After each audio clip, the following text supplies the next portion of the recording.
Chaos and bloodshed marked the final chapters of the Roman Republic. Decades of civil war, bitter rivalries, and political assassinations had left Rome battered and exhausted. The murder of Julius Caesar in 44 before the Common Era was a turning point. His death triggered the final collapse of republican rule and set the stage for a new order. In the power vacuum that followed, alliances shifted and armies clashed until, at last, a single man emerged from the turmoil to take control. Augustus, formerly known as Octavian and Julius Caesar's adopted son, outmaneuvered his rivals and dealt a decisive blow to Mark Antony and Cleopatra at the Battle of Actium in 31 before the Common Era. When the dust settled, Augustus stood unchallenged, ready to reshape the world. The story of the Pax Romana, or Roman peace, begins here in the aftermath of chaos. In 27 before the Common Era, the Senate granted Augustus the titles Augustus, meaning the revered one, and Princeps, or first citizen. Princeps was the title given to Augustus, and the system of government he established became known as the Principate. This moment signified more than just a change in leadership. It marked the beginning of nearly 2 centuries of relative peace, stability, and prosperity across an empire stretching from Britain to the sands of Egypt. Historians generally agree that the Pax Romana lasted until the death of Marcus Aurelius in 180 of the Common Era, a span that transformed not only Rome but much of the ancient world. Augustus understood that Rome could not afford a return to the violent uncertainties of the past. Yet he faced a delicate challenge: how to consolidate power without appearing to destroy the cherished traditions of the Republic. His solution was the Principate, a clever political arrangement that preserved the outward forms of republican government. The Senate still met, and magistrates still held office, but placed ultimate authority in the hands of the emperor. Debate continues among scholars as to whether this was a true continuation of the Republic or a veiled autocracy. But there is broad agreement that Augustus's system brought much-needed stability after years of upheaval. Central to this stability were sweeping reforms. Augustus reorganized the military, creating a professional standing army loyal to the emperor rather than individual generals. He established the Praetorian Guard, an elite unit tasked with protecting the emperor himself. These changes reduced the risk of ambitious generals turning their legions against Rome. Augustus also overhauled the tax system and created a new civil service to oversee the day-to-day running of the empire. Roads, bridges, and aqueducts sprang up across the provinces, connecting distant regions and fueling economic activity. By investing in infrastructure and public works, Augustus not only improved the lives of Roman citizens, but also demonstrated the benefits of imperial rule. The results were monumental. At its height, the Roman Empire boasted a population of up to 70 million people, about a quarter to a third of all humanity at the time. Cities flourished, trade networks spread goods and ideas from one end of the empire to the other, and culture blossomed. Advances in art, architecture, and literature left a legacy that endures to this day. The famed Roman roads, stretching over 50,000 miles, linked towns and provinces in a web of connectivity, making commerce and communication easier than ever before.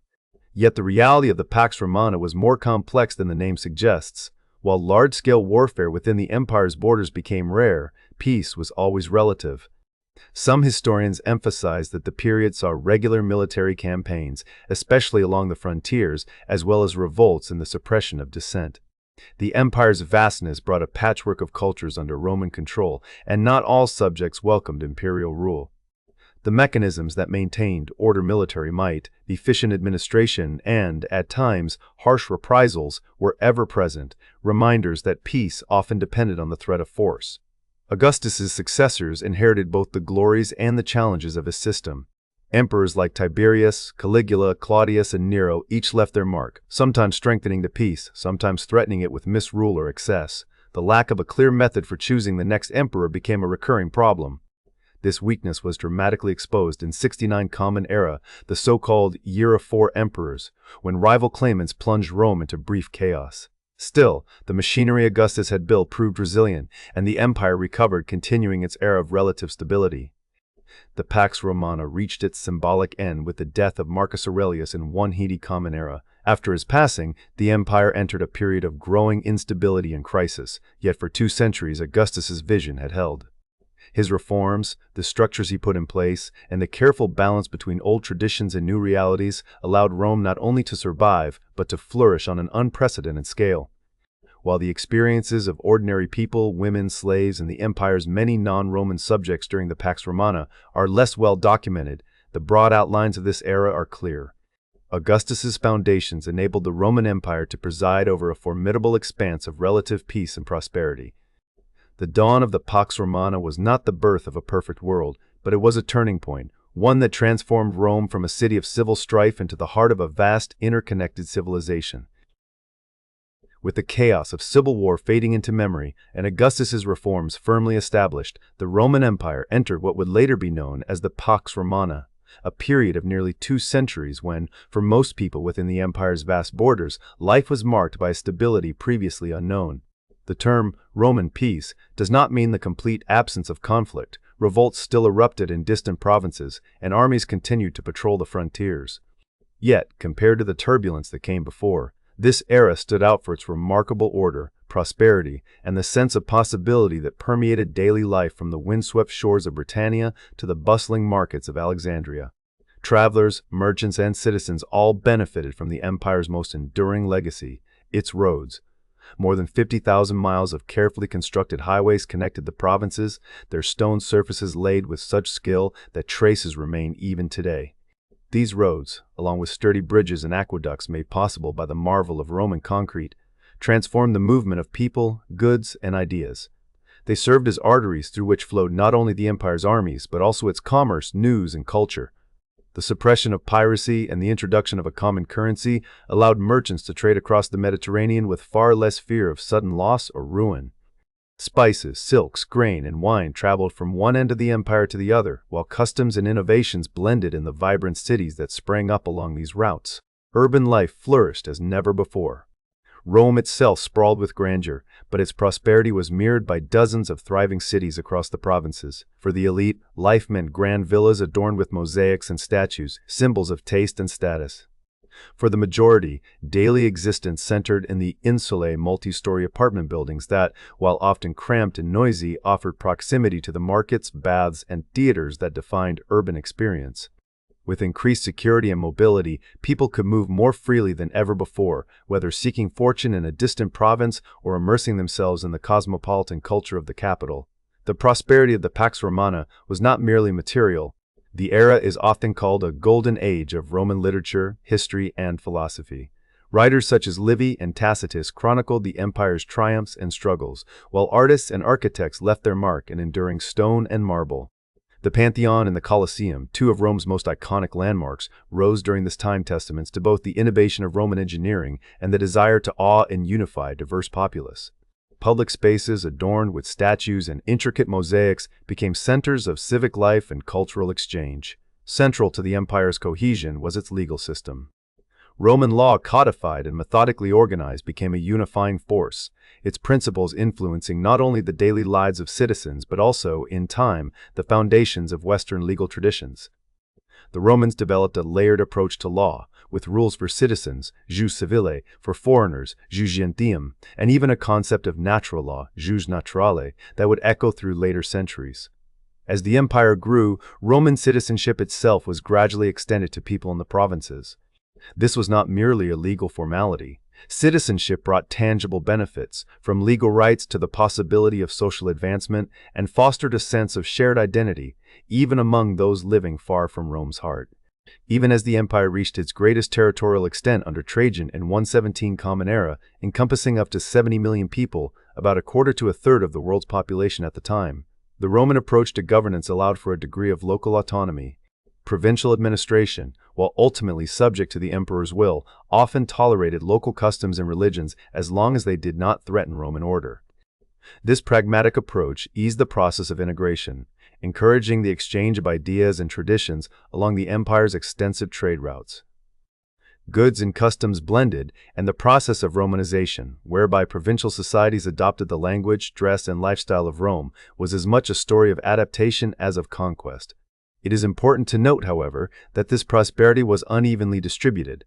The grand villas and public entertainments enjoyed by the elite stood in stark contrast to the daily realities of most citizens who lived modestly and worked hard to support their families. While stability and infrastructure improved the quality of life and life expectancy for many, the benefits of empire did not erase profound disparities. The majority lived in less comfortable quarters and labored in fields, workshops, or as part of the urban poor. The sources are largely silent on the roles of women, slaves, and minorities during this period, as well as on the detailed realities of provincial life.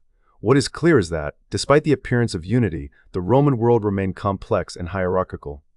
Despite these limitations, the Pax Romana stands as a testament to what can be accomplished when stability endures. For nearly 2 centuries, the empire's citizens, however diverse in language, custom, or origin, participated in a shared experiment of governance, culture, and economic life. Roads and aqueducts, laws and citizenship, art and architecture, these were the tangible benefits of peace, but the intangible legacy was perhaps even more profound. For a time, a vast swath of the ancient world was bound together not just by force, but by the possibilities that peace could bring, a lesson and a legacy still studied, admired, and debated today. For nearly 2 centuries, the world under Rome's sway experienced a tranquility rare in the annals of history.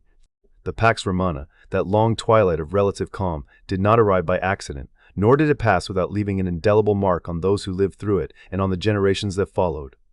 Its legacy, both glorious and fraught, endures in ways both obvious and subtle, a testament to the ambitions, contradictions, and administrative genius of the Roman Empire. At the heart of this legacy lies the transformation of governance itself. Augustus, whose rise signaled the dawn of the Roman peace, crafted a system that blended the forms of the old republic with the realities of one-man rule.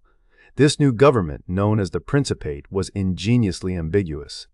On the surface, Rome's republican tradition seemed to persist, with magistrates, senates, and assemblies still bearing their ancient titles. Yet true power rested firmly in the hands of the emperor.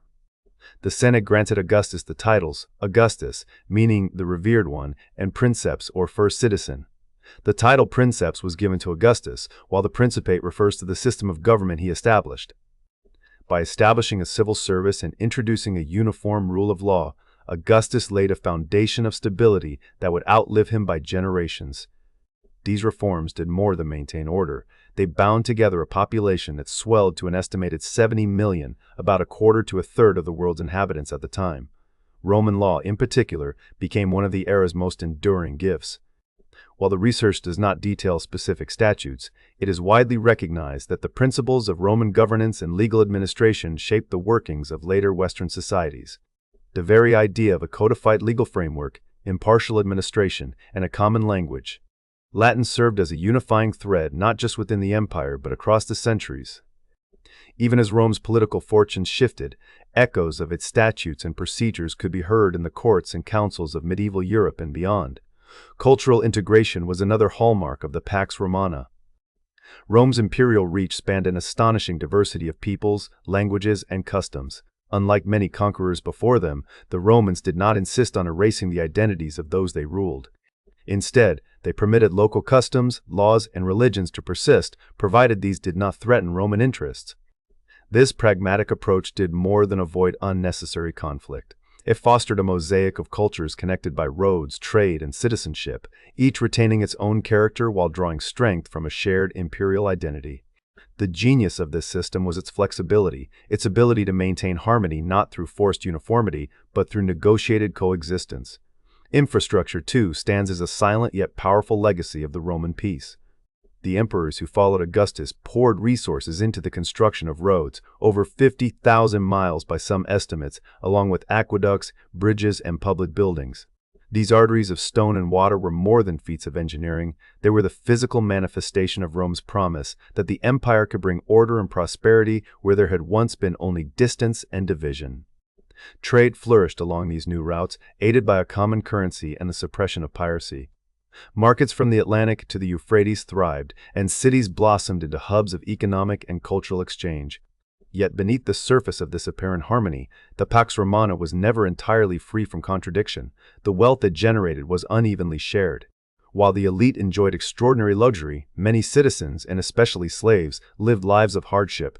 The research does not delve into the experiences of women, minorities, or specific provincial communities, and so much about their daily realities remains shrouded.